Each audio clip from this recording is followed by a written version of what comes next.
안녕하세요. 코빗의 피터입니다. 또 며칠 사이에 굉장히 흥미로운 뉴스가 많이 가상자산 시장에 나오고 있습니다. 짧게는 마이크로스트래테지 CEO인 마이클 세일러가 주선을 해서 일론 머스크와 비트코인 채굴자들이 모여서 비트코인 마이닝 카운슬이라는 것을 결성을 해서 채굴자들이 비트코인 채굴에 사용하는 그 에너지 소스에 대해서 좀 더 뭔가 공개적으로 디스클로즈 하자는 뭐 그런 협약을 맺었다는 뉴스도 있고요. 그 다음에 칼 아이칸이라고 빌리어네어 투자자 분 있죠. 이분이 여태껏 뭐 비트코인에 관련된 언급을 별로 하지는 않았었는데 굉장히 관심 있게 최근에 보고 있으면서 많게는 한 1조 원 이상의 투자를 고려할 것을 생각을 하고 있다.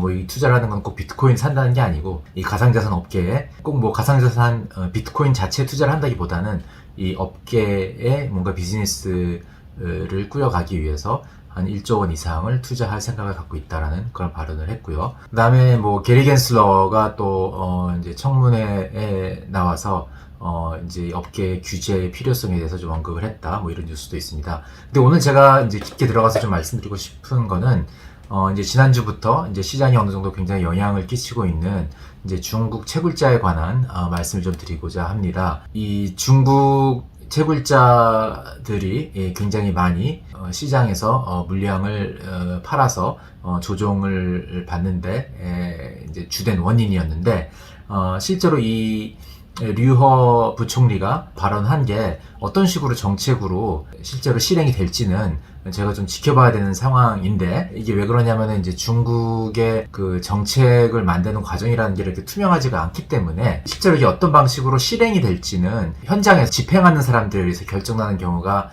많습니다. 그래서 류호 부총리의 발언만 가지고 구체적으로 어떤 임팩트가 업계에 나올지를 추측하기는 힘들기 때문에 시간을 좀 두고 이제 집행되는 과정을 지켜봐야 되는데, 아직까지 뭐 이렇다 할 움직임은 없습니다. 근데 이제 한 가지가 있다면은 채굴을 많이 하는 지역 중에 하나인 네이멍구 지역의 그 지방정부가 8가지 조치를 발표했다는 것입니다. 이 조치의 이름이 뭐냐면은 가상화폐 채굴 행위 타격을 위한 8대 조치이고요. 이 초안을 발표를 했는데, 이 8대 조치가 뭐 쭉 다 제가 이 자리에서 읽지는 않겠지만은 뭐 이런 것들이 포함되어 있다고 합니다. 이제 많은 채굴 업체들이 이제 PC방이나 데이터 센터로 이제 위장해서 사업을 하는 경우가 많은데, 이렇게 이게 적발될 경우에는 영업 정지 처분을 받고 형사처벌까지 받을 수 있고, 그 다음에 직권을 이용해 가상화폐 채굴장에 편의를 제공한 공무원들은 엄중한 처벌을 받는다. 뭐 이렇게 써 있고요.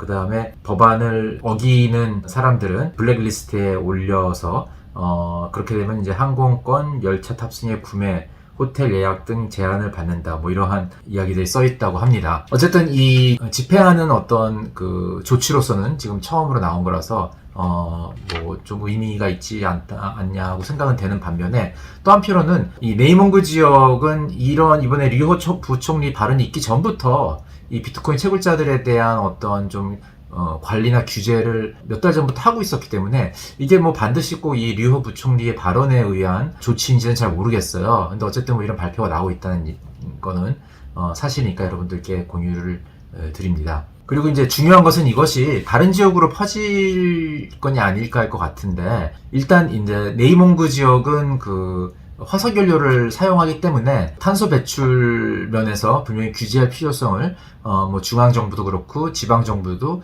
공감을 하는 부분이 아닐까 싶습니다. 그런데 이제 다른 그 채굴이 많이 드는 지역, 예를 들어서 수천성 같은 경우를 보면은 이제 대부분이 재생에너지를 사용해서 채굴을 하고 있기 때문에 그런 곳은 이제 사실 엄청나게 그 재생에너지의 시설을 몇십 년을 거쳐서 지금 건설을 해놓은 지역들이거든요.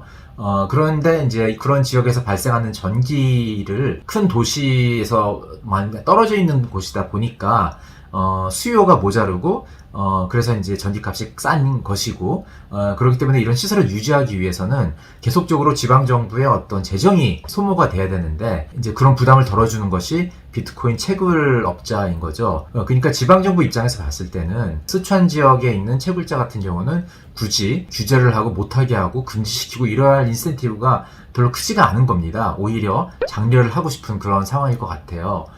그렇기 때문에 이 중국의 뭐 정치에 대해서 저도 뭐 깊은 전문가는 아니지만은 제가 이제 금융권에 있으면서 많이 경험을 했던 거, 그다음에 들은 얘기를 중심으로 말씀을 드리면은 항상 이 지방 정부와 중앙 정부 간에 어떤 약간의 텐션이 있고 기싸움 같은 게 있고 그렇기 때문에 특히 수촨성 같은 경우는 굉장히 많은 어떤 정치 권력의 중심지였기도 했고 과거에 그렇기 때문에 꼭 중앙정부에서 이렇게 나온다고 해서 수촨성에서까지 이 채굴자들을 막 나서서 금지시키고 이런 상황까지 이어질지 않을지는 좀 두고 봐야 되지 않을까 이런 생각이 듭니다. 근데 뭐 한 가지 확실한 거는 이게 실제로 이제 중국 전 지역으로 이 정책이 적용이 될지 안 될지와 상관없이 중국 전체에 있는 채굴자들이 굉장히 좀 격하게 반응을 했던 것 같아요. 여기서 격하다는 거는 뭐 감정적으로 격하다는 게 아니고 실제로 이제 이주할 거를 고려를 하고서 실제로 비트코인도 많이 재고를 소진을 해서 현금화를 하고 또 실제 갖고 있는 그 채굴장의 채굴기들을 중고시장에 내놔가지고 지금 채굴기의 가격이 조금 하락하고 있다고 이렇게 또 말하고 있습니다. 이제 그래서 중요한 거는 제 생각에는 이런 어떤 채굴자들이 탈중국을 했을 경우에 다른 곳으로 이주를 했을 경우에 이제 어떤 임팩트가 나올지가 중요할 것 같은데 그러기 위해서는 앞으로 향후 비트코인 네트워크의 해시레이트이 어떤 방향으로 움직일지가 아주 중요한 관전 포인트가 되지 않을까 이렇게 생각이 됩니다. 그래서 몇 가지 시나리오를 생각해 볼 수가 있는데 한 가지는 채굴자들이 네트워크에서 잠시 일시적으로 이탈을 함으로써 해시레이트이 좀 하락을 했다가 이제 그 부분을 빠르게 다른 채굴자들, 뭐 중국 내 다른 채굴자일 수도 있고 아니면 뭐 중국 외 지역에 있는 채굴자들이 그 부분을 메꿔주면서 해시 파워의 해시레이트의 그 조정이 아주 일시적으로 그냥 지나가고 그냥 별탈 없이 네트워크가 계속 작동을 하는 것이 한 가지 있을 수 있을 것 같고요. 두 번째 시나리오는 해시레이트의 조정이 좀 장기화돼서 금방 반응하지 않는 거죠. 이제 그럴 경우에는 그 폭에 따라서 조금 결과가 다를 것 같은데, 뭐 소폭의 조정이었으면 큰 변화는 없을 것 같은데, 만약에 해시레이트의 조정 정도가 좀 깊게, 골이 깊고 좀 장기화된다면은, 그렇다면은 이게 난이도 조절이 2주에 한 번씩 이루어지는데, 그것이 충분하게 따라가지 못해서 해시레이트이 낮은 수준이 좀 오랫동안 유지될 수가 있을 것 같고요. 그런 상황이 펼쳐지면은 블럭 생성 타임이 이제 10분 이상인 상황이 좀 지연이 되면서 이제 블럭이 빨리빨리 생성이 안 되니까 전에 비해서는 이 네트워크 피가 올라가는 그런 상황이 벌어질 수도 있지 않을까 생각이 됩니다. 이제 그랬을 경우에 비트코인 네트워크를 사용하는 사람 입장에서는 이제 비트코인을 가지고 거래하는 그런 사람들인데 좀 불편함을 많이 느끼겠죠. 이제 그런 것들이 어떤 비트코인에 대한 수요에 어떤 영향을 끼칠지는 뭐 저는 잘 모르겠으나 일단 네트워크에 생길 수 있는 변화는 어떤 그런 것들을 생각해 볼 수가 있지 않을까 생각이 됩니다. 근데 어쨌든 이제 지난번에도 말씀드렸듯이 이러한 변화들이 제 생각에는 비트코인 네트워크의 탈중앙화를 촉진시키는데 굉장히 도움이 되는 그런 현상들이라고 생각을 하기 때문에 짧게 트레이딩 하는 분들이 아니고 중장기적으로 이 네트워크의 성장 과정에 투자를 하시는 분들은 뭐 전혀 우려할 상황은 아니라고 저는 생각이 되고요. 오히려 지난번에도 말씀드렸듯이 네트워크의 탈중앙화의 촉진이라는 거는 오히려 반겨야 될 이제 그런 상황이 아닐까 싶습니다. 그래서 뭐 이 네트워크 해시레이트 뭐 이런 거는 좀 약간 예의주시를 하면서 보되 이제 크게 뭐 동요할 사항은 아닌 걸로 저는 이렇게 생각이 됩니다. 네, 오늘은 여기까지입니다.